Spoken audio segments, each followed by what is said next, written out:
Le 25 avril 1941 paraissait dans le toujours excellent Je suis partout la critique de François Vuneuil du film Le roman de Renard, texte intégral. Le Russe Starevitch est un des pionniers du cinéma puisque, dès avant la guerre de 1914, à Pétrograd, il présentait devant le tsar ses premiers essais. Dès ce moment-là, Starevitch, bricoleur et poète de la même race que Méliès, était en train de marier sa passion des marionnettes et son amour de l'écran. Une fois émigré en France après la Révolution, c'est au cinéma de marionnettes qu'il devait se consacrer entièrement.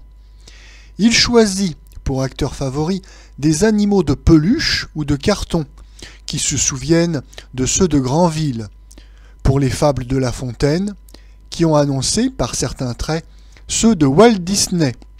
Ces petits films, Le chant du rossignol, Les grenouilles qui demandent un roi, par exemple, ont eu, au temps du muet, un très grand succès. Le cinéma sonore a beaucoup gêné Starevitch, comme beaucoup d'indépendants. Depuis des années, il avait pris une demi-retraite, sans abandonner pour cela ses travaux. Au contraire, il s'était attaqué à des films de long métrage. Le roman de Renard, que nous aurions dû voir avant la guerre, est un de ces films. Il a demandé à son auteur près de 10 ans de travail pour 1 heure de projection. Un tel délai suffit à nous inspirer la plus grande admiration pour la patience dépensée par Starevitch.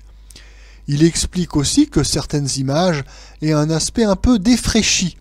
En 10 années, dans un modeste atelier, il est fatal que ces petites figurines en étoffe, en duvet, en papier, se fripent légèrement.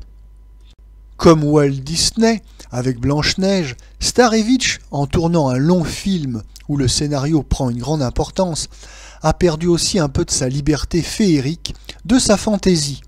Ceci dit, son roman de Renard est délicieux. Sur le générique, on voit le nom d'un adaptateur assez inquiétant, Monsieur Richebé. Mais son rôle a été certainement fort réduit. L'essentiel du film appartient bien à Starevitch. Il est tout rempli de cet esprit des vieux conteurs médiévaux, des fabulistes, qui est passé aussi dans les meilleurs dessins animés d'Hollywood. On n'a certainement jamais vu des marionnettes plus perfectionnées que celles de Starevitch. La mobilité des plus amusantes poupées italiennes, telles que les Piccoli, s'y enrichit encore par de nombreux trucages cinématographiques. Des photographies image par image qui exigent, comme on vient de le voir, une minutie et une persévérance à peine croyables. Mais le résultat est d'une vie surprenante.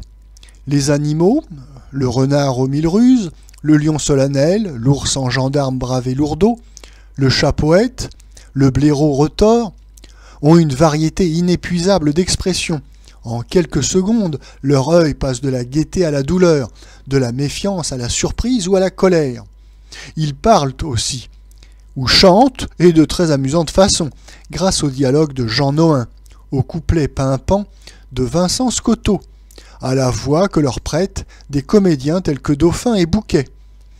Jouant toutes les difficultés à la fois, Starevitch a terminé par des tableaux à vaste figuration, où se déroule toute une bataille rangée.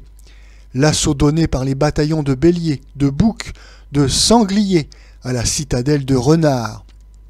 Tout ce petit univers est constamment animé avec une malicieuse bonhomie, un humour charmant, qui va même jusqu'à la morale désabusée dans l'épilogue, où le lion, considérant que ce diabolique filou de renard est plus adroit que toute la gente animale réunie, lui offre, au lieu de le pendre, le rang de Premier ministre. Les petits-enfants, qui forment le public idéal de Starevitch, ne comprendront peut-être pas tout le sens de cet apologue, mais ces contes vénérables et si ingénieusement rajeunis les enchanteront. Il est assez désolant de penser qu'un film, fait avec une si touchante ferveur, qui demanda tant de peine et d'adresse, faillit être englouti dans la cascade de faillites et d'escroqueries juives qui déshonoraient le cinéma français d'avant-guerre.